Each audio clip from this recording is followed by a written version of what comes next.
live. Super. Okay. All right. So I would like to call the regular board meeting, ST71, to order. The Board of Education acknowledges that we are on the traditional unceded territories of the Comox First Nation. We would like to thank them for the privilege of living on their land and the gift of working with their children. It's certainly been a beautiful day in the beautiful valley, and I know that we all are grateful for our good fortune. The first item is the adoption of the agenda, and I know that there is an interesting agenda ahead of us, and we have a couple of other items that have been drawn to my attention. Trustee Sachs, did you want to, you said you would like to add an item?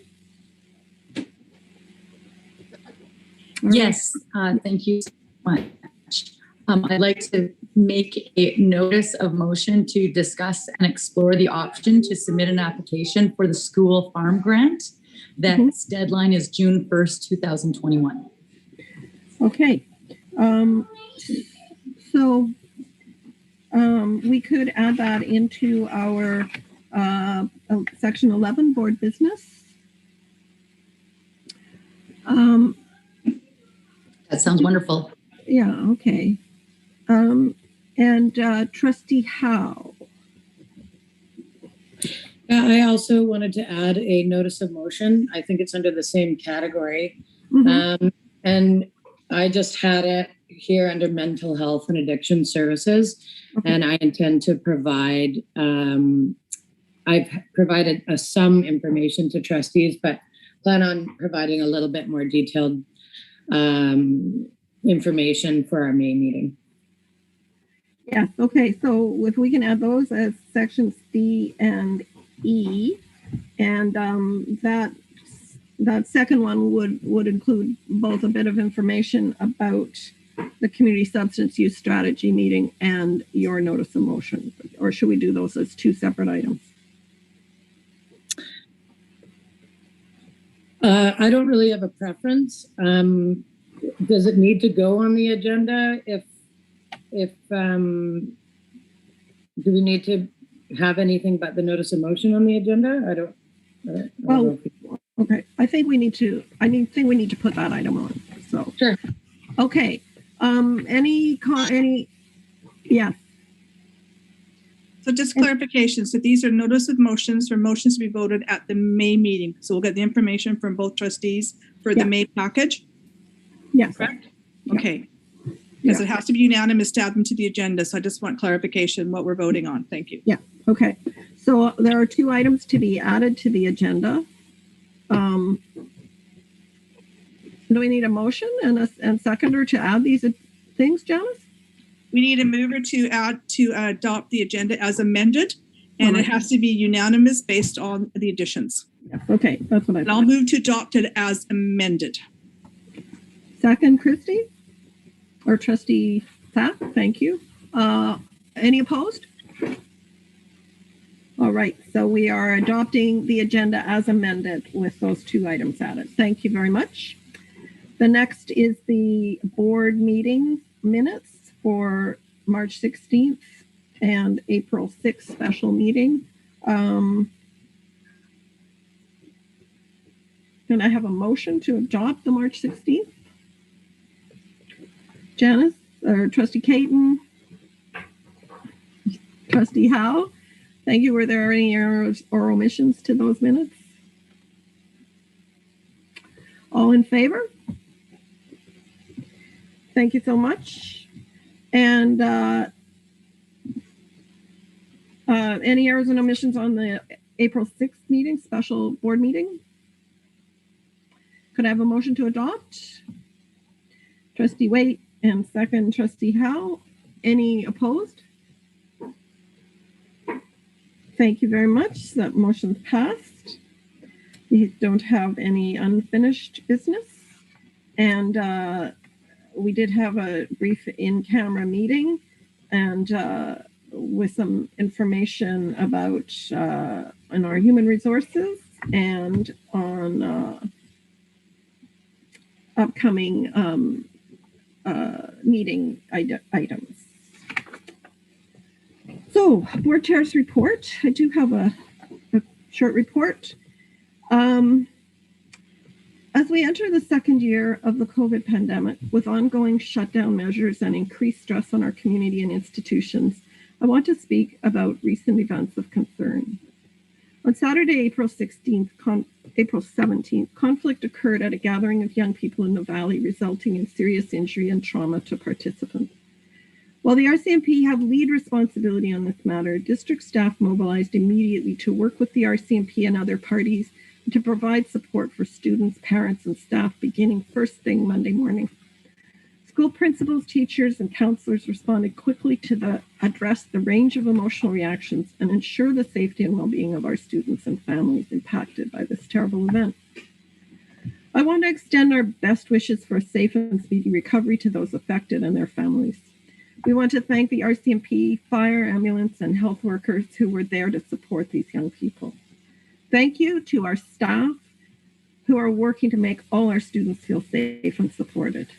In coming months, we know there will be conversations about what we can do collectively to help our students be safe at school and out in their community.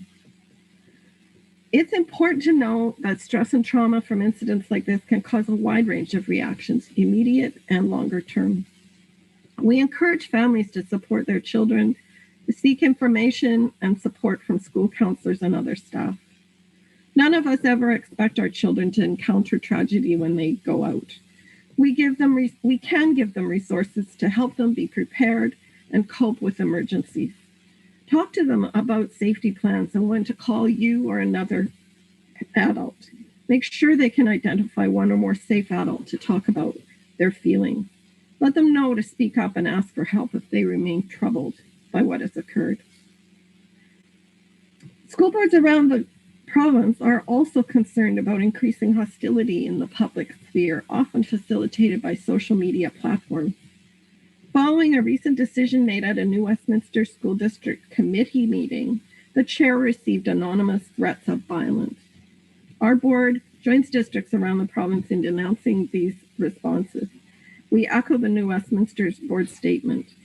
We welcome healthy debate and discussion on issues that affect students, schools, and the community, but there is zero tolerance or space for reactions that become abusive or threatening. With the signs of hope coming in spring flowers and the vaccination rollout, we know we will not be in this state forever and will find our path, not back to normal, but to a new now. We celebrate our resilience and our strength and collaboration. We invite all to work with us to overcome all forms of hate and violence. Let us be kind, be calm, and be safe. Now I'm just going to ask Trustee Waite if she will speak as the Vice Chair, a short comment as well. Thank you. In early April, we lost a former trustee to our district, Wayne Bradley. Wayne served as trustee from 1982 to 1986. Wayne continued his passion for change through education in many ways, including the World Community Film Festival, which has educated hundreds of people in our community. It is difficult to find the best words to capture Wayne, but our current mission statement comes close: to inspire engaged, compassionate, resilient, lifelong learners and cultivate a collaborative community together.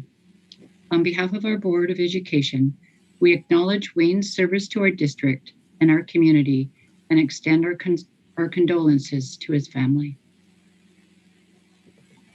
Thank you, Trustee Waite. It's definitely a sad loss for many, many members of the community.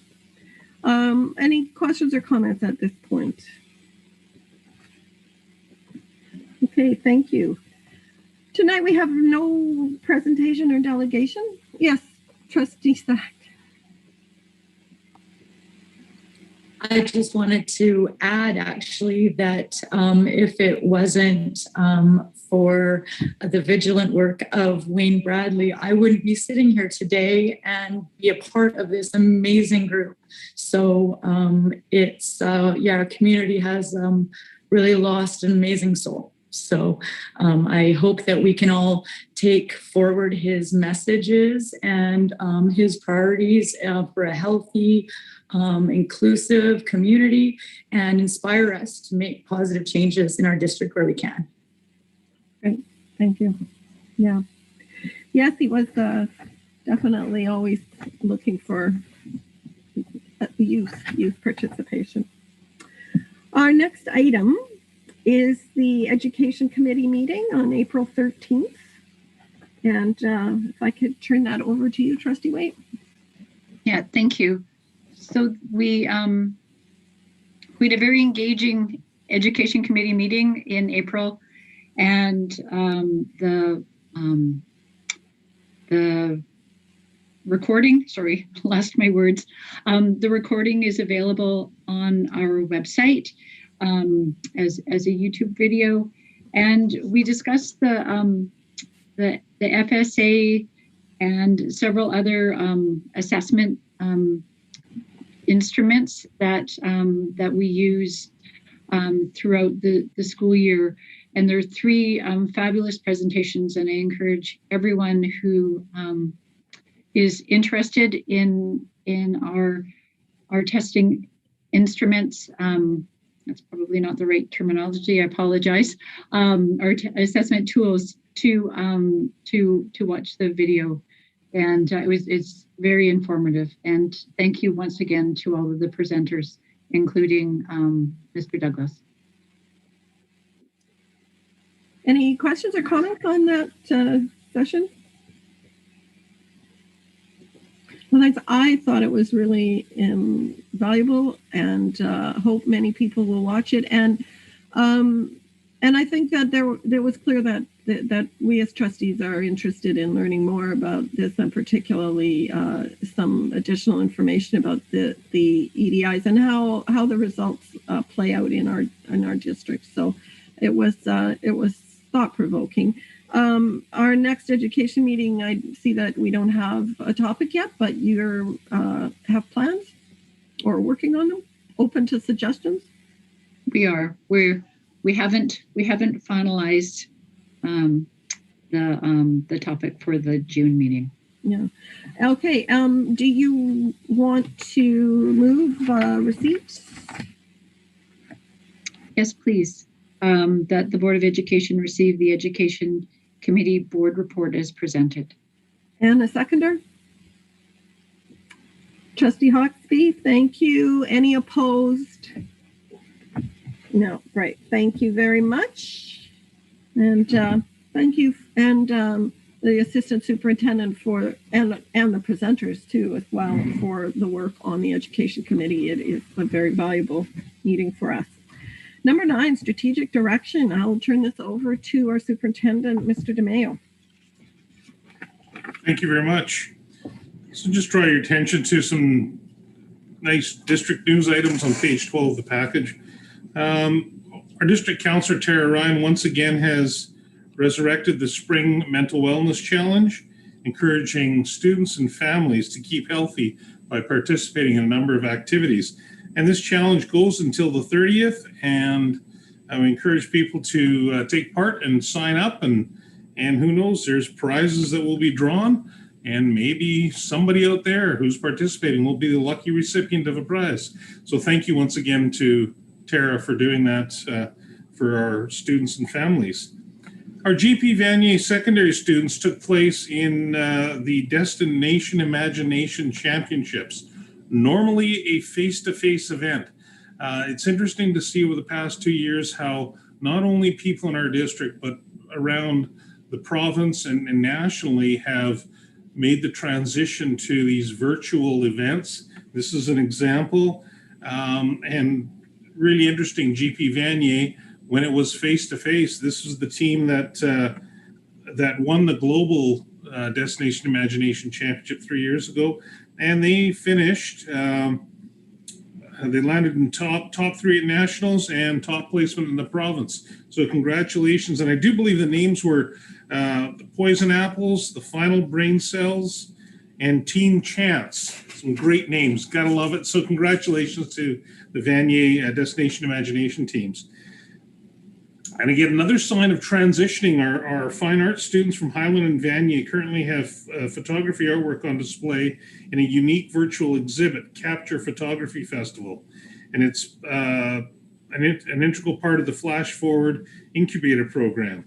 And it's at www.32auctions.com/incubator 2021. And again, the story's online on our website, but it just goes to show people aren't stopping. They're just changing the media. And it's really nice to see our students celebrating and sharing their work in a different platform, but nonetheless, they're sharing it. So again, thank you to those involved in that. Some great outdoor education opportunities, district snowshoe program. It's hard to imagine, just a little while ago, it was cold and snowy. We had a total of 30 classes participating in that program this year. And we all know that once the snow leaves, then we're into the biking. And we've got a bike ride program occurring at Courtney Elementary. We've got outdoor story walks happening and led by Carol Walters and Serena Allison. And Royston has resurrected their school garden club. And students are enthusiastically weeding and planting and taking care of the gardens, getting them ready. So congratulations to them. Mark Isfeld recognized their Governor General Medal winner, Olivia Anu, and she was presented with a certificate. It's interesting, first time ever it was a certificate. The medals are currently on hold until the next installment, and that's they are from the federal government. So I guess it's a sign of things that are changing and backlogged. So that's one of them. But congratulations to Olivia from everyone on your hard work and your successes, and we wish you the best in the future. The spring is always an interesting time as we begin to predict our enrollment for the fall, and this year has been one of those years that is I've never seen in all my years of education, and I'm going to go out on a limb and say Mr. Douglas has probably never seen it in all his years of education, where the ability to predict what's happening is and what our enrollment's going to look like has been very difficult, challenging, and not only for us but also for families not knowing what, making sure they're making the best decision. We started out with a prediction at our kindergarten, what we predicted the number was going to be, and probably 2 weeks ago, we noticed that we were significantly below what our projections were. And so we brainstormed and we thought, we need to remind people and just that we're here and we're going to be running in September and things are going to get better and we're going to get through this. And so you may have heard on the radio a number of ads that our manager of communication, Mary Lee, worked with local radio stations to put out about reminder to register your students. Well, it's working. We're getting more students signed up. So I'm just going to ask our director, Alan Douglas, to share a little bit about our enrollment at elementary as it continues to grow. And one of the neat events that we always see, which is the Welcome to Kindergarten event that we have adapted and the staff have worked on. So Director Douglas. Thank you very much, Superintendent DeMeo, and good evening to everybody, and thank you for the opportunity. So as Tom said, we did our best estimate using all of the information we had, and we said we hoped we would get 591 kindergarten children. And so things came in. Enrollment happened. It was online. They didn't come into the buildings. It was all new. And we ended up, as Tom said 2 weeks ago, with 520. And although that's a big number, we fell 71 short. And we thought, what are we going to do? So we did what he said. We went out and did radio ads and TV ads, and the schools did a big push. We said, welcome to kindergarten's coming, and we want your children included in welcome to kindergarten. And we got 33 more. So we're up to 558. So we're pretty close, and I'm pretty confident we'll get more between now and the time school starts. So talking about welcome to kindergarten, we have 591 bags ordered in English and in French for our French immersion children. We have some Indigenous content in the bags as well. And inside the bags, there's going to be numeracy activities, literacy activities, and art activities, pairs of scissors, crayons, books for kids to read, And we're in partnership with a company called the Learning Partnership, and they help us with these bags. And so Paul and I met with all of the elementary principals just yesterday and talked about the health and safety protocols, because in the past, it's been a large gathering. Everybody comes for Welcome to Kindergarten. They come into the school, they have a tour, they see the kindergarten room, and everybody loves it. That didn't happen last year. They were kind of drive-by events. And this year, it doesn't look like it's going to be much better in terms of coming into the building. And so in our health and safety, we reinforce there will be no more than 10 people at a time. And 10 people means whatever staff you have there and families and children can't be greater than 10. So people are going to be booked into times. We're trying to have it outside. All the adults will wear masks. There'll be tables, and people will be moved along to the tables, a little bit of transition time, and then the next 10 families will arrive. Some schools might have to do this over 2 days, but that's our first shot at our kids that, other than Strong Start, coming in and meeting our staff and seeing our buildings and learning what's in these kits. And when we give them the kit, we hope they go home and they practice the things that are in those kits. So when the children come to school, they know how that's going to be. So we're pretty excited that we're going to carry on with Welcome to Kindergarten, and all of our protocols are lined up, that it's going to be safe. We've already had one, and that was at Miracle Beach, and it went really well. So hopefully the rest will just flow along between now and probably about the end of May. And if you have any questions, I'm happy to answer them. Okay. So I raised my hand. Can I ask the question, or I'll lower my hand now? Yeah. Question regarding kindergarten registration. We're looking at some of the new builds we have in our district. We're looking at the new build across from Queenish Elementary on that one there. Were there any surprises as to where the numbers are shifting? Are we looking at areas that we may have to rethink about that? Because we look at numbers, we have so many, class size and composition. So is there any areas in our district we're looking at maybe, well, I didn't realize that many kids, like any surprises, what I should say. And with the new building across from Queenish possibly coming online, the impact of that on Queenish Elementary and that school. Well, I don't know if the city of Courtenay worked at all with Ian through the planning department to talk about what the designation of any of those buildings are. The build that you're referring to on the corner of Veterans Way is I don't think it's at the point where they've been sold or rented out. So I'm not sure how they'll implicate Queenish, but there was no noticeable change in their numbers. There was a few schools that had a few more than we thought they would have. But as you would know, if you drive around in town, there's for sale signs everywhere that actually say sold. And so some people have moved away and new people have moved in, and that sort of has changed the demographics in some of our schools, but no real big surprises. Jeff, when we sat through those staffing meetings, do you remember any sticking out as being, holy cow, like they were within a few of where we thought they would be? They were. The early projection where we were 70 down, we had several schools that were way below where we thought they'd be. Now those have picked up. So we're getting a lot closer to the number we were hoping to be at. The reason I ask is my understanding is that build on right across on Queenish is supposed to be family oriented. Some parts of it is supposed to be multi-townhouses for families. And when you look at the size of the development, it's quite a big development. And It'd be really nice if the city of Courtenay would work in partnership with us and let us know what's going on. But I'm just wondering if just something to be cautious of when that fills up, it's going to have an impact on that school. That was my only concern. Yeah, thank you for that. And we'll keep an eye on that as we go along. There's that other great big build down by the Washington Inn. I think someone I was speaking to earlier said it's mainly single people. It's not going to be families, right?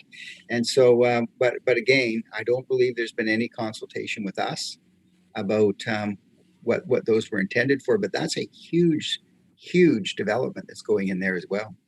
We'll have to look at these as they come online, and if adjustments need to be made, we'll have to take them one at a time. But right now, I think we're in a pretty good spot. I know Director Hasselgrave is working right now on the long-range facility plan, which is will reflect some of the information that we have.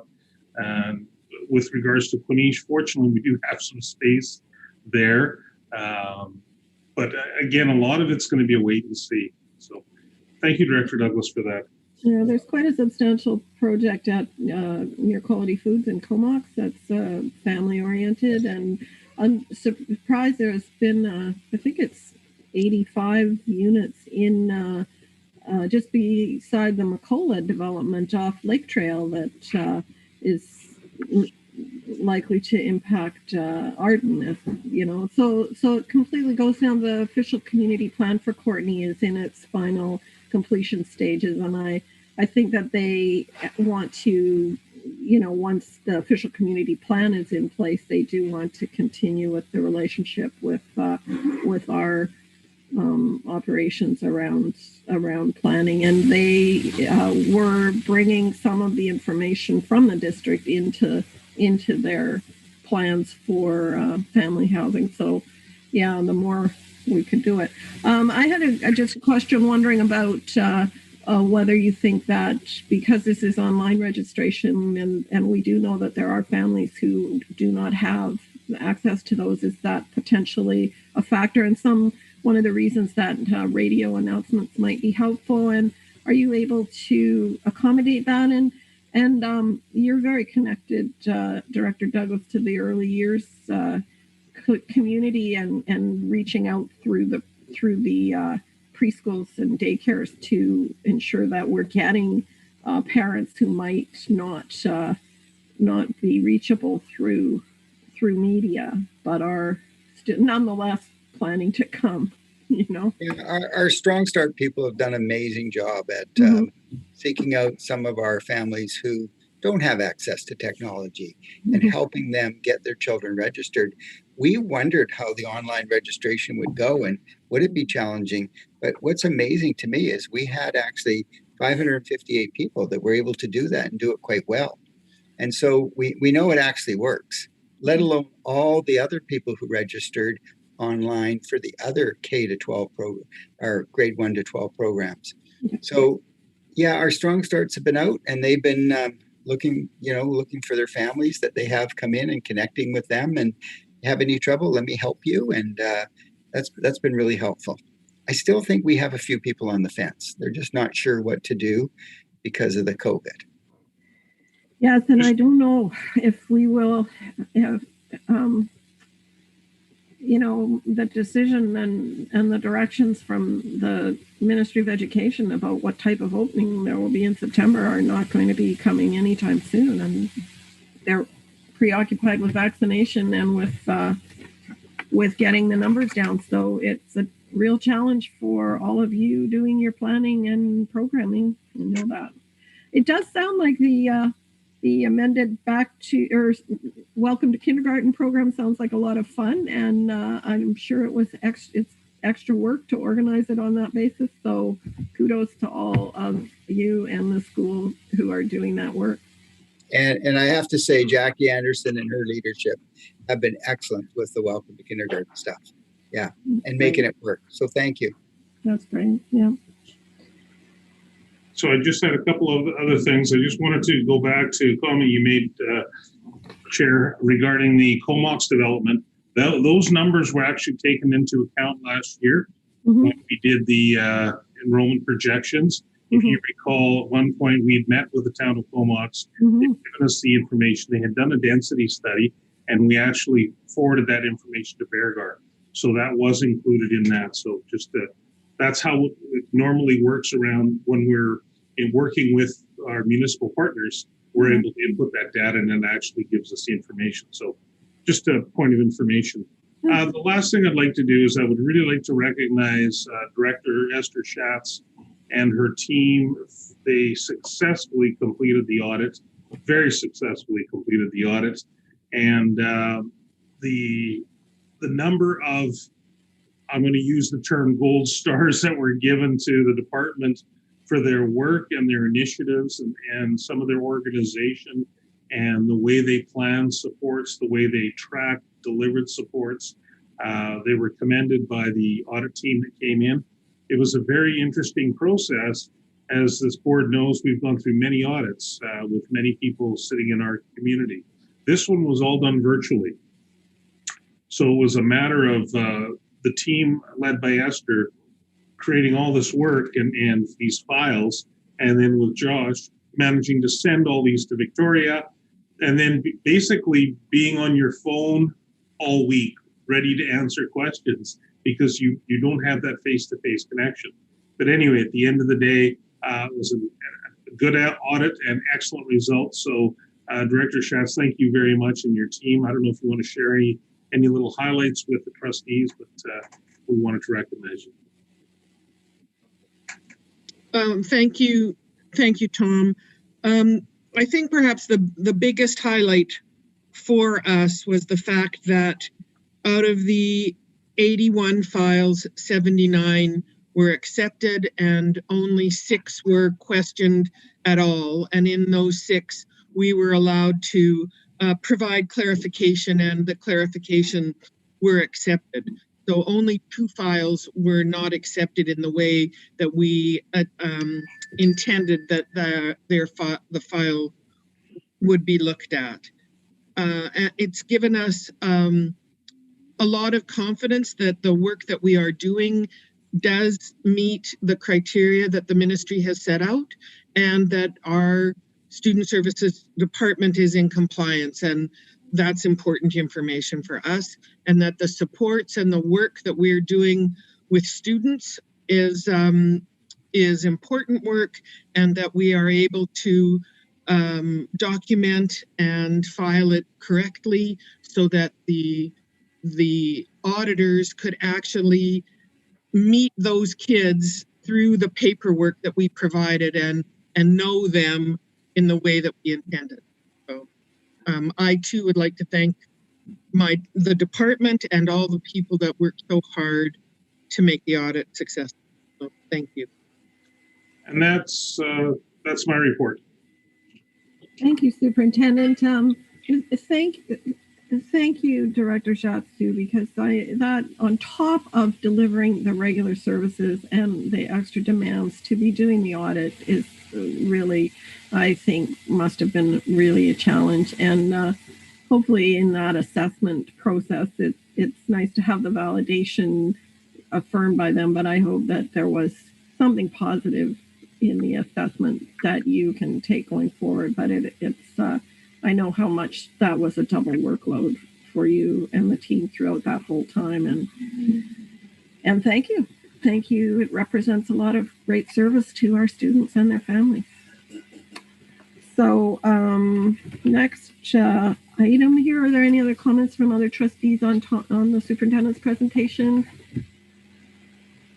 It's always great to hear good things going on and the fruits of all of your hard work. We have item C, Secretary Treasurer. You have some updates for us. Yes, thank you, Chair. So the first item was just a briefing note regarding where we're at with the long-range facility plan process. So I just attached a note advising that the process is underway. We're working with the consultant. Director Hasselgrave has been very busy with the process, and we're developing some options and looking forward to presenting it, a draft report to the board at the May board meeting or perhaps the June board meeting.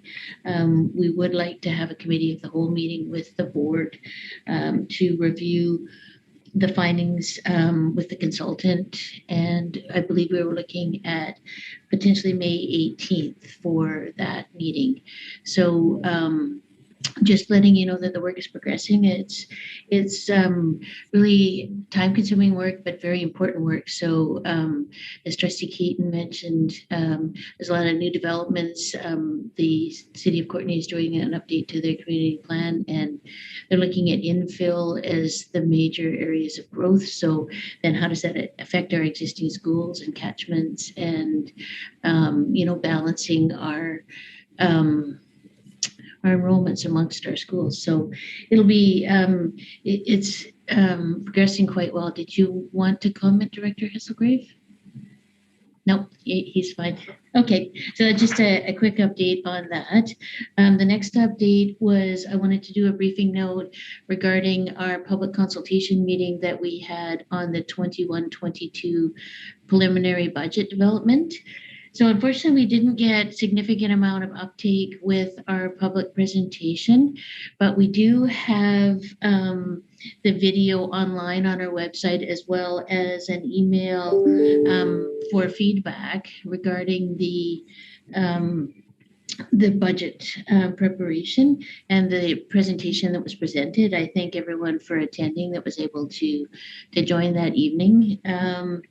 And overall, so the next budget advisory committee meeting is set for May 11th, and then we do have a in-camera committee of the whole meeting scheduled with the board for also May 18th. And just a quick overview, finance, Candace is working very hard on developing the draft preliminary budget with her team. And we're still assembling the information. However, we are confident that we can present a balanced budget and that we will not be in a deficit situation like some of the other districts are facing. So, we are uncertain about the fall and what our enrollments are going to look like, but we're incorporating those contingencies into the budget and making sure that we, are be able to maintain the status quo in the district currently. And, with a conservative approach, we will not be in a deficit, and we will not, we don't feel we'll need to draw down reserves in order to balance our budget. So it should be an interesting meeting. We look forward to having you there to be able to share the draft budget documents with you on the 18th. So, and then on the last item, I just wanted to introduce Trustee Keaton as the new president for the Vancouver Island School Trustee Association. And then with that honor for Trustee Keaton, I get the honor of being the Secretary Treasurer for the Vista branch. So I just wanted to say congratulations to Trustee Keaton, and wondered if Trustee Keaton wanted to say a few words around the work that the Vista branch does. So first of all, I have to thank Brenda, our Secretary Treasurer. As she mentioned, one of the perks of me being president is that she gets to manage our funds, and I couldn't do this without her supporting me. So thank you, Brenda, for considering that position when I asked you if you would consider it. So thank you. So I'm Vancouver Island School Trustee Association. We're 12 boards strong, and my work is just connecting with the boards and bringing forth a business meeting advocating for public education. And I haven't had my first meeting yet. I'm looking forward to that coming up in the next month or two, and it's a challenge. I believe in public education. I thank my colleagues on the island for supporting me in that position, and I'm looking forward to an exciting year, and thanking Brenda for her assisting me along that journey. It is really great, Jenna. We're really proud of you, and you've been active in it for quite a long time. And I think that the Vancouver Island School Districts are really a great team, and having you at the head will be an excellent thing. Trustee Waite, did I see your hand up? Did you have a question or comment? I did see a hand, but okay. Thank you very much, Secretary Treasurer. Are there any questions or comments on the report? There's lots packed in there of the work that you're doing, which will be coming to us soon. And any questions, comments? No, I think all of you are working in really difficult circumstances. The long-range facility plan, so much unpredictability, so much change in the valley going on right now, pretty hard. And our budgets as well with the direction. I really appreciate, and we all appreciate the work you're doing. So thank you very much. Now, I was reminded that I did pass over the assistant superintendent because the agenda said that he had nothing to report to us, but perhaps something's come up or he would like the opportunity. I'm good. All right. Thank you very much, Don. I hope you didn't take it as a sign of neglect. Next item, human resources, retirements and recognitions. Trustee Wade. So this is the time of year that that our team starts to give notice of their retirement. Most of them effective for the end of June, and we have 192 years worth to share with everyone tonight. And I'll start off with Andrea Frederickson, custodian, Miracle Beach Elementary, will retire effective June 29th, 2021, after 7 years of service with the district. Andrew Black, teacher, Highland Secondary, will retire effective June 30th, 2021, after 30 years of service with the district.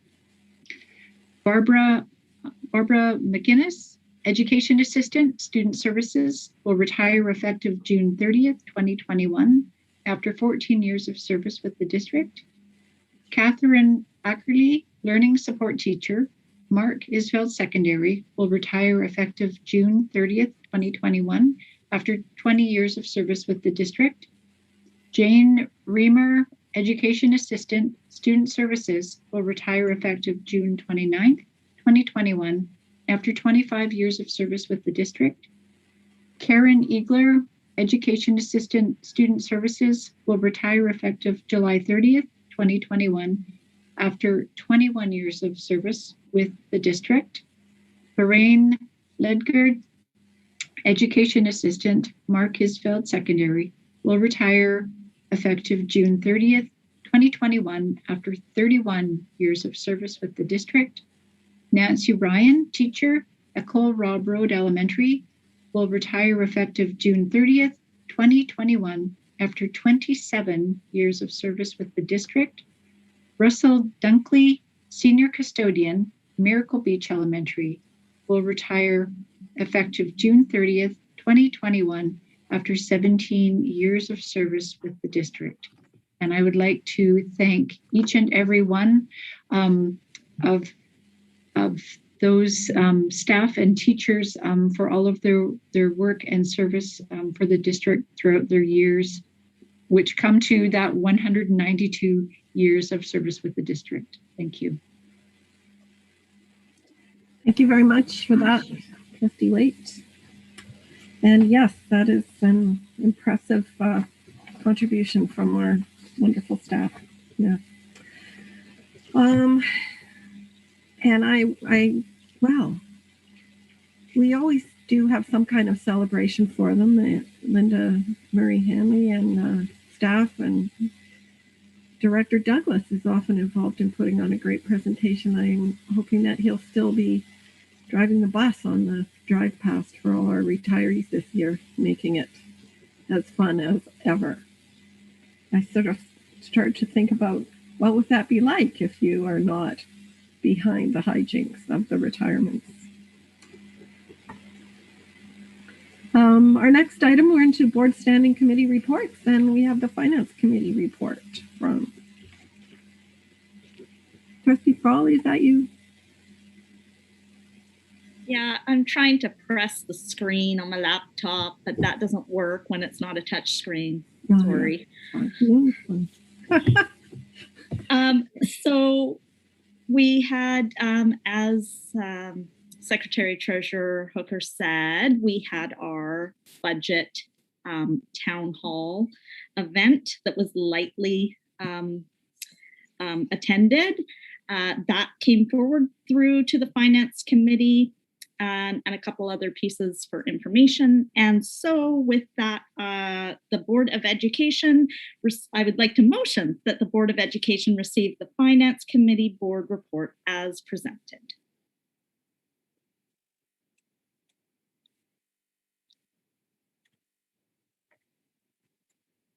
You're muted, Sheila. Yes, I clicked it, but I was as ineffective as Trustee Frawley with her finger. All right, sorry. Yes, thank you. And Trustee Sachs has seconded. Are there any questions? Any comments at this point? Okay, I think we did have the same type of turnout that we usually have for our budget meeting, which normally takes place in the midst of hockey playoffs. But it's great this year that the material's available and people will be able to catch up on it at home at their leisure. So thank you very much. No questions about the Finance Committee work, and this is a busy time for you and all of our staff in this area. Much appreciated. There are no questions. I'll just ask, any opposed to receiving this report? No, great. Thank you very much. Next item is Policy Committee Board Report, and there was no meeting of the Policy Committee, but there was a subcommittee meeting, and I'll ask Trustee Waite to report. Actually, it's going to be Trustee Hawksby. Oh, excellent. That's great. So we met on April 12th, and the ad hoc anti-racism inclusion policies that we're working on. Our next meeting is scheduled for early May, and we're looking forward to continuing our work together to create it.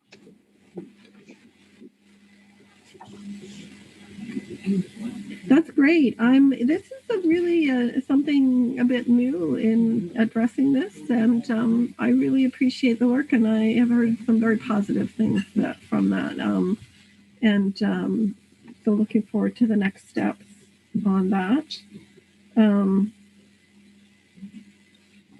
We're not having a specific motion on that one. Facilities Committee Board Report. Trustee Howe?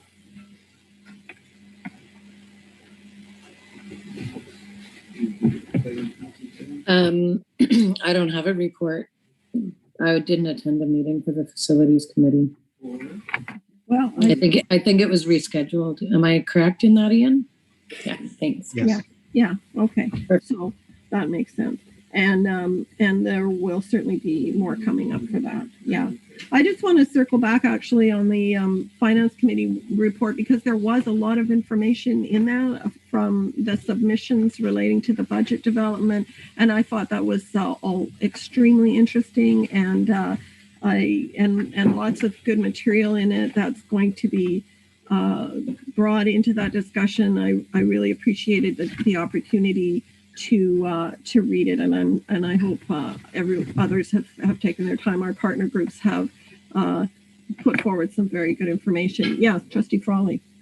Yeah, so just to back onto that little bit, it was great having all those submissions. What we really appreciated was that everyone was really taking into consideration this year that we were in a COVID year. We don't know what's happening with the budget at this point. And because our dollars are tight, people kept their asks very, very low this year, and all referred to that when they presented their asks. That's good. So these are some really serious thinking about what their most important priorities are, and that's a good basis going forward. So thank you for that. Do we have any more on our standing committee reports? No. Okay. So the next item, board business, the trustee report. You will see the written report. Trustee Howe and I both attended. It's an unusual format for what is a very valuable report. I do have, there are videos of the various sessions, and I would be happy if any of you interested in the two sessions in particular on public education were quite interesting and inspiring. I know that questions have come up about engagement with students, the possibility of student trustee, And I did think that the young person, Owen Ibose, who was one of the speakers and has been involved in his school district in creating a new student council format for the high school that he's involved with. I thought he might be quite an amazing keynote speaker should we do some project around student engagement in the fall or whenever there's breathing space to do so. So if you're interested in those resources, do get in touch with me, ask questions with Trustee Howe and myself about any of the material. Quite fascinating to have the politicians and many other civic leaders engaged in these sessions and get a sense of what's going on elsewhere. That's all. Trustee report, the BC School Trustees AGM, which many of us were able to attend, and we have a report from Trustee Keaton.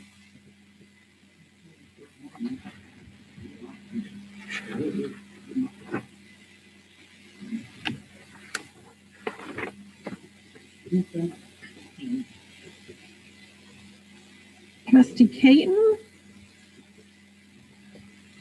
She's not there right now, Sheila. No, okay. Well, that's fine. I can come back to that item when she's with us. Something must have come up. Next item was follow-up from the Lush Valley presentation at the February 23rd board meeting. And it was drawn to my attention that, of course, it's a presentation. We're not going to have a discussion or consider some of the requests from that meeting.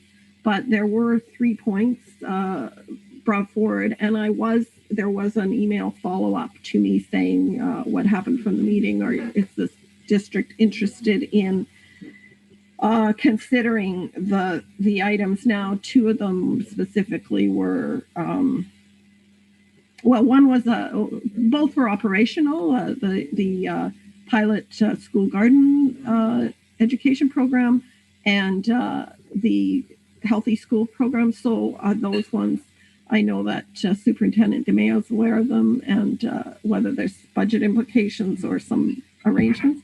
But the one that was the request relevant to the school board is the that we consider endorsing the Coalition for Healthy School Food. And there's a package of information available about what it is and its importance to our students. And there is a there was one page 44, proposing the steps to endorse the coalition. Trustee Wade. Yes, I would like to I'd like to move that the Board of Education endorse the Coalition for Healthy School Food. Thank you. Do you have a seconder? Trustee Sack, thank you. So we can open the floor for a conversation then. Trustee Waite, what are your thoughts? Well, I looked through the information and I looked through who the organizations that have also endorsed, including the BCSTA and Victoria School Board and other organizations. And given the wonderful community that we live in our valley and all of the food production and all of the work we've done with all of the work that has been done with our salad bar programs, that this feels like it's the next step for us to endorse this program. Great, thank you. Yes, we definitely very enthusiastic salad bar community. Other comments? Trustee Sack, did you have comments? Oh, Trustee Keaton, yes. Sorry, my computer had an issue. I lost you guys there for a while. Yeah, we missed you. That's okay. So I'm not going to support this motion as presented. And and while it's a great idea, when I read it, there's some concerns I have regarding possible cost implications and that. So I'd rather refer this to senior leadership to have them look at it. So I'm uncomfortable looking at it because our process is we don't automatically support programs and that when we don't have that conversation with our senior leadership. And when I read some of the implications on that when they're looking at a food coordinator and having that conversation, to me, it needs to go through them first. So I'm actually not going to support this. I would prefer us to recommend it to refer to senior leadership, to have them look at it, look at what's entailed about that, and bring us back a report as to where it is. So why the program is great. There's really good benefits on that. The process is we're missing a process. And the process is it goes to senior leadership. They look at it, give us back some implications on the partnership, the cost implications. They're asking for a food coordinator who pays for that. How does that work out there? So I will not support this motion. I prefer to refer to senior leadership. Okay, I think there may be a bit of a misunderstanding that this is not endorsing the food coordinator position. This is related, which I would entirely agree to you should be referred to senior leadership team. This is specifically endorsing the coalition, and it is. But I agree with that. I agree with that, Chair McDonald. But if you read some of the recommendations, some of their wants, while we support them, they have some questions and wants. So there is a gray area there. So I think that that's the reason why I'm not supporting it as presented, because there's lots of unanswered questions. Okay, but I did not pick up any request from the Coalition for Healthy School Food for us to fund a coordinator. That was in Lush's presentation, but not this one. However, I think you're clear there. Other comments, Trustee Howe? Well, just hearing everything, I just wanted to get maybe some input from senior leadership and see if like, do we just change this motion or amend it, or to just I guess I just would like a little bit of comment on process here. So in the briefing note, there were, in their letter to us, there were 3 items. This is the third. Would we consider endorsing this organization? There's no cost and no commitment to staffing or anything. I think we can probably deal with it directly. And if there is an interest in referring the other matters more explicitly to senior management, we could have a motion to refer the recommendations of 1 and 2 from Lush to them. Okay. Sorry, I just got a little bit turned around because I usually, I mean, I know Janice is pretty good with process, so I just thought maybe there was a mistake made. I think Trustee Waite's motion was very specifically just the one piece. Yes, Trustee Waite? And it may be that, I mean, this was quite a robust board package, but in reading through the documents on page 44 of the package, when it talks about what it means about endorsing, it says, my organization has read and agrees with the coalition's call for the development of a national school food program for Canada. So there's no money involved. We're just stating, along with, again, the other organizations that have chose to be endorsers, that's our position. And if the trustees haven't had that opportunity to sort of dig down into it, we could refer this or move this to the next meeting for further discussion for the trustees to have more opportunity, if rather than defeat it. Because I think what I was hearing from Janice is she needed more time, but we weren't sure when you came back in to the meeting or not. So we didn't talk about the other items in detail, but it was just this one that I put forward the motion on.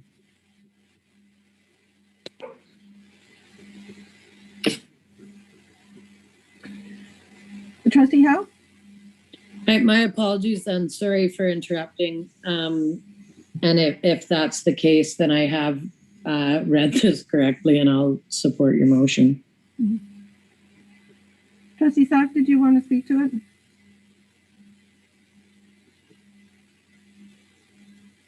Trustee, well, so any other comments?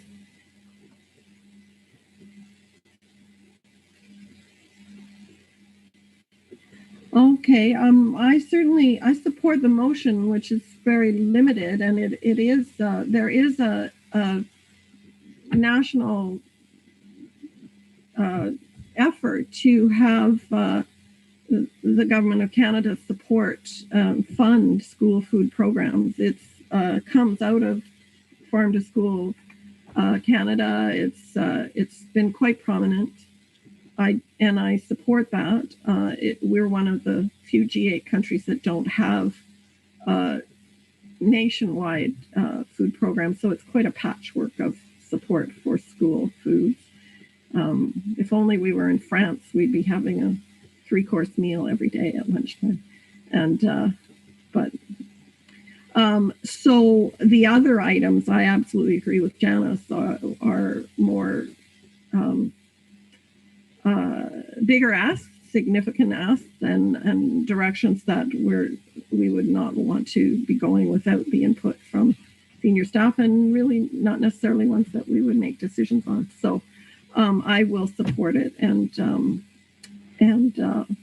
Trustee Keaton, if you'd like to bring forward a motion to refer the other 2 items that would after this, that would be great. If there's no more discussion right now, could we have a vote on the motion to endorse the Coalition for Healthy School Food? All in favor?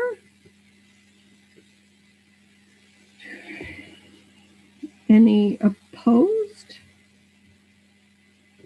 Okay, any abstained? No? Okay, well, the motion does carry, so thank you very much. And Trustee Keaton, did you want to do anything further with? So, excuse me, what do you mean do anything further? Please clarify what you mean there, Sheila. Well, you were proposing to refer the other matters from their presentation. Yes, So I would move that we refer the other matters to senior leadership to review them, looking at, I'll just leave it at that. And I've already spoken to the motion ahead of time. Sorry. Okay, any I'm not second? getting ahead of itself. Trustee Frawley, thank you. Any comments from the others? No? Okay. All in favor? And any opposed? Okay, thank you. It passes. Thank you very much for that. And yeah, a little confusion around it. We'll work on how we follow up on presentations like this. And Trustee Keaton's quite right that the really significant asks we don't deal with directly without some feedback. Trustee Keaton, your computer was the problem, and I called on. I'd like to come back and call on you regarding your trustee report from the BCSPA, and if you would like to have the floor, thank you.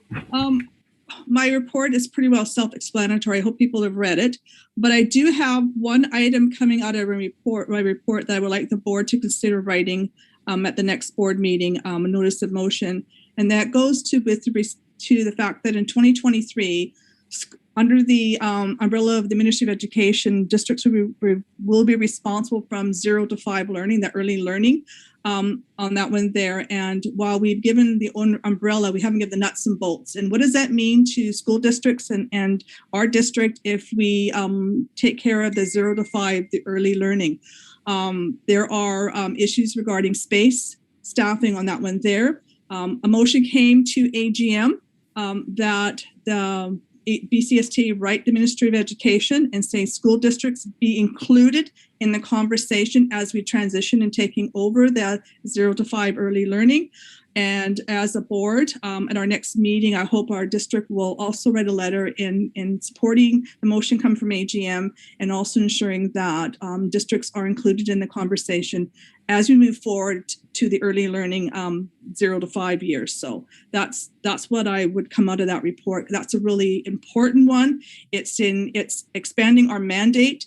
It's expanding the roles and responsibility of our senior leadership team. You're looking at daycare spaces. You're looking at staffing. There's a whole, and Director Douglas and I were speaking to it earlier. There's a lot of implications, and it has to be done right. So that's something that I would like our board to consider at the next board meeting coming out of my letter from AGM.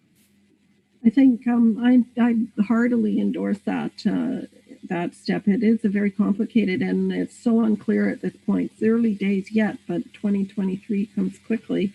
I'm thinking that having there are 3 ministries now that do cover the early years, and putting them into the Ministry of Education is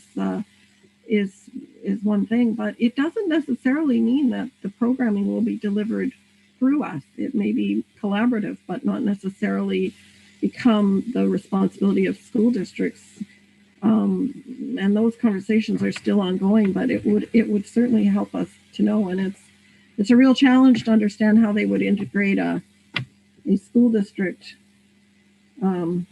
delivered program with all of the existing daycares and home daycares and all kinds of different licensing formats. So it's going to be a very big thing to figure it out.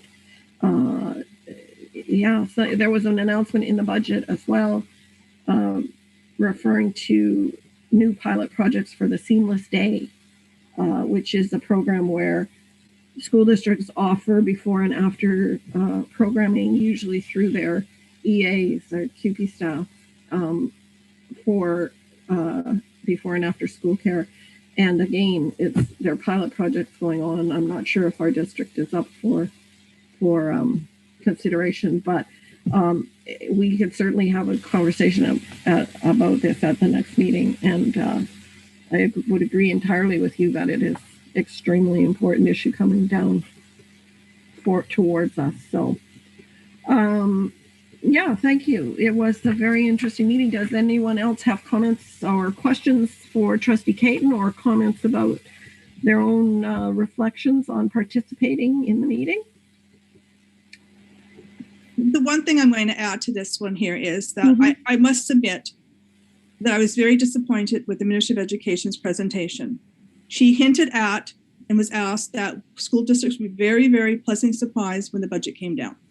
And yes, money did go into the Ministry of Mental Health and Addictions to support school districts, but the overall operating cost to school districts was flat. And our district is very fortunate that we're not, as our Secretary Treasurer mentioned, that we are not looking at cuts like many other districts. But come September, who knows what's going to happen. So her comment is that school districts are very, very pleased with the funding, and that we are fully funded is inaccurate. And I have to say, I was disappointed in that comment. I've been a trustee long enough to know that school districts are never fully funded. We always need more money for operational cost. And I think that to me was the one disappointing part of this whole the presentation, is her comments on that one there. So I was disappointed in her presentation to boards of education in the funding aspect. So that was the one downside of the entire weekend. Other than that, it was a really good conference. So I do have to say that. Yeah, I agree that the school districts are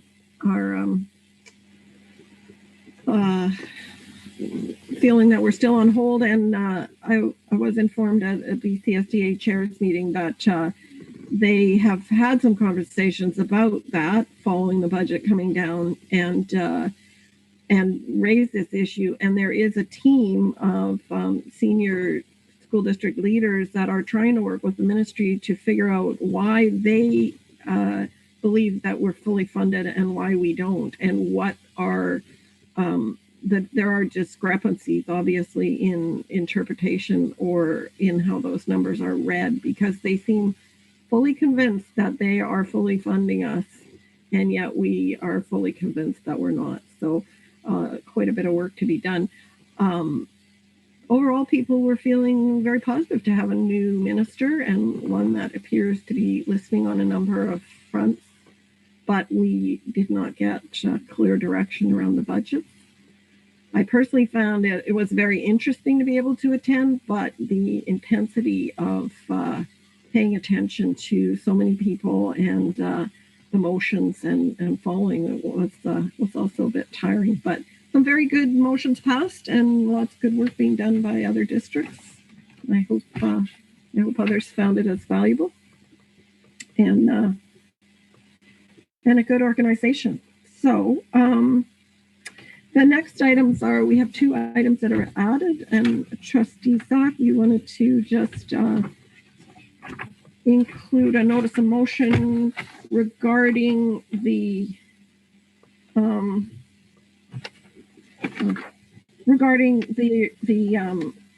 recent grant for a school farm project that funding was made available. And are other trustees aware of that project? Okay. So notice of motion is something we would be discussing at the next meeting. I am aware that there are some conversations going on with some of our staff. Superintendent, did you want to comment on that? Thank you. At this point in time, we would, if this is a direction the board chooses to go, then we would have to do some work and looking into the feasibility and what are the restrictions and what are the, we would engage our director of operations and facilities to look at that, and but that'll be at the direction of the board. So I haven't spent a lot of time looking at it myself, so I can't comment on the extent of the application and what it entails and what our commitment has to be. I would have to review that, and should that be the direction the board wishes to take, then that would be something we would have to do. I think you're muted, Chair. Back and forth. Did you want to speak to it, Trustee Sachs, right now? Just the concept, because we're not dealing with a motion at this point. Thank you, Chair. That would be lovely. For those that maybe haven't clicked on the links and found a little bit more information, a school farm grant is for school districts that want to establish their first school farm. A school farm is a piece of school district land, minimum 5,000 square feet, that has either a farm business or a nonprofit growing food with students for the broader community. The benefits of a school farm are that students receive food literacy education from a professional farmer through hands-on learning opportunities that teach them how to grow their own food. The food can then be used to prepare school meals in theirs and other school programs. It can also be shared or it can be sold to parents and or community members. There's various models that would be accepted, and they have a few lists of criteria that I've already looked through and realized that we have in place. We must have an established meal program with some type of kitchen infrastructure at one or more of our schools within the district, which we do. The school district must commit to providing year-round water access to the approved facilities. So again, this would be something that we would need to further investigate for our operations.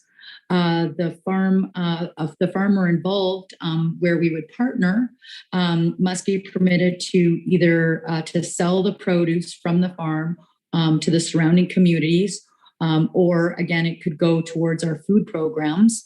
And it must be the first school farm in our district, which I'm not aware that we already have a school farm yet. And we must have a culinary program in at least one or more of our school districts. And with our region being primarily agriculture, a lot of agriculture still here in Area C. We also actually have a lot of farms out in Comox, Lazo area. We have we have farms all over the valley, and we need to continue to produce food locally. And I think that this would be a great opportunity. So hopefully it's something that we can further investigate. Thank you for your time. Thanks very much. I know that there are some very successful programs. There's at least one in Vancouver, North Bend, Victoria. This program is, the grant is a possibility of, if I think there are 5 school districts to be selected, and a team will come and do an assessment to determine if the conditions are right for the grant. So it's an application, is not a commitment actually to move forward. And I've just been aware that the Food Literacy Network, which includes some community members and includes the and school staff that are doing salad bar and programming, etc., and the Indigenous Education Program, which has been quite involved, have been discussing this a bit. It does require the school board sign on and take the lead, but it doesn't commit the school board to go forward, and it doesn't mean that the school district would have to do all of the work. So we would, if we consider this at our next meeting, have some time to gain more information and look into it. Trustee Wade. I was just going to say, I look forward to unpacking all of this at our next board meeting. It feels like the preamble for the notice of motion, we've probably done that already for this one. It just, in comparing to the earlier notice of motion that we did on a letter. And I think, we can come back to this and be provided for all of the information that we need at our May board meeting. Thank you. And just a point of order, Madam Chair, we're almost discussing the motion without seeing the motion. So I caution that we actually wait till our next board meeting to have the conversation, just for process on that one there. So we have to be very careful. And I know that everybody's really excited about that one there, but we are basically discussing something before seeing the motion. So just a caution as we follow a process. Sorry for the interruption. No, I absolutely agree, but I was also happy to see our new trustee bringing forward something of interest, and we didn't have a lot of notice about this idea. So, it's an opportunity to kind of learn as we go. So that's great. We do then want to move on then to the next item, which is Trustee Howe. Notice of motion regarding mental health and substance issues. Yeah, so essentially the Moms Stop the Harm group initiated a national campaign asking municipalities to support them in making recommendations to the federal government. Our provincial government has put in supports, but a lot of the laws are federal. And as I was talking to community members here in the Comox Valley, it was inspiring me to sort of dig a little deeper and see if there wasn't a way that our district could advocate, obviously through the BCSTA or Ministry of Education, to just do some more cross-ministry supports for our students. I have some more information coming to you at the May meeting, and we can talk about it in a a little bit more detail then, but just acknowledging the opioid crisis and how it's affecting everybody in our communities, but especially the youth that we're focused on here. And just Sarah Jane, just if you're going to advocate federally, the Canadian School Board Association, CSBA, which we're part of partnership, I'll work with you on that one there, but they advocate federally. So part of your motion to when you're developing that is to consider them as partners in that one there too, because they're the federal umbrella to our provincial umbrellas in education. Oh, great. You're the federal government, basically. I'm glad that you want to help me out with that, because as I said to you guys before, when I was sort of fumbling through this, I'm glad to have some people that are going to help me sort of walk through it a little bit. So yeah, looking forward to working with anybody who wants to. The CSBA is the Canadian School Board Association, and they work with the federal government on education. So that's the acronym for that one. That's why I suggested adding them in your notice of motion. Okay. So this is going to be, I think this is great that we're seeing, our newer trustees stepping up with this, and we'll have an interesting meeting next session and some interesting information coming our way during the month. The point of information, there was a invitation sent from the Comox Valley Community Drugs used to be called drugs, now it's substance use strategy, inviting us to participate, and it would seem very useful to have a trustee participating in this. It's obviously relevant to our district. We don't have the detailed information that senior staff can bring to this process, but it is good to have a visible presence and interest from the board. So I had originally thought I would just go myself, but conversations as this arose with Trustee House indicate she's interested, and I thought I'd open it up to see. It's May 11th and 12th, so we can't really put that off until our next meeting. But if any of you are interested in attending, do get in touch with me, and we'll figure out the plans of who's going. Superintendent DeMayo, would you or Director Schatz like to speak to it as well to give any background? Director Schatz?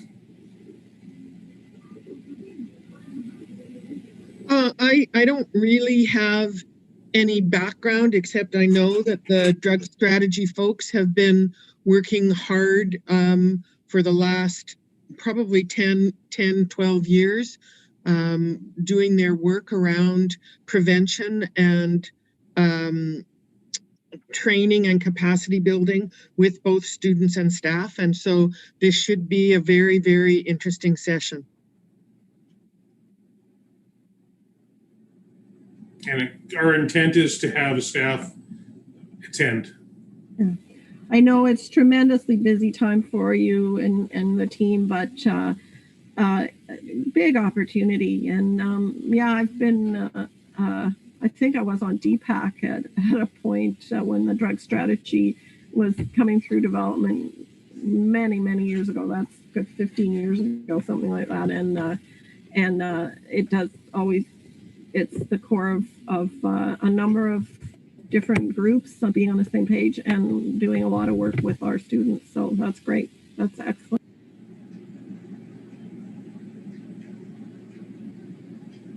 You're muted again, Chair. Going back and forward, and people are watching TV over in the corner. So for your information, a board correspondence included the letter which was sent to the Minister of Education regarding increased funding. This was a motion brought forward by Trustee Keaton, which we supported, and the letter has gone to her. Now the budget came in, and there is $56 million for various forms that has come to, not specifically to Ministry of Education, but through health and or mental health and addictions is directed towards supporting youth. It includes a number of supports. So I don't know if there are any questions or comments on that letter. It was just the completion of the motion brought forward at a previous meeting. Did we get a response? Not yet. Okay, when we do, can we add that to the next agenda, please, when you get it? Absolutely. Thank you. And the final item was just a letter. It was addressed to me as the board chair. It's related to it's a budget request. So I feel like it's appropriate for it to go to the superintendent and staff, but it's an interesting program. Some of you may be aware of it, and I'm trying to make sure that anything that is addressed to the board comes to you. So I don't know if you have any questions or comments on that. I'm going to move that to senior management because it is a budget request regarding staffing and student access. So that letter lands in his hands, and he can determine the best of it. Yeah. Is there a second for that? Thank you, Trustee Foley. Any opposed? Great, thank you very much. Yes, that's I think that's already been sent on to the superintendent. Well, I sent it as soon as I got it, but it did also need to come to us. And if you have a chance to Google or Facebook the Youth Ecological Restoration Project, I think you'll be impressed with some of the student work. The next item is public question period. Josh, has anybody sent us any questions? That's good. Yeah, I miss the public, I must say.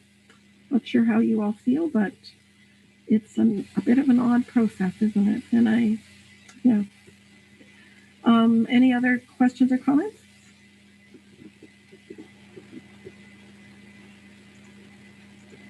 Could I have a motion to adjourn? Terrific. That's Trustee Farley and Trustee Howe.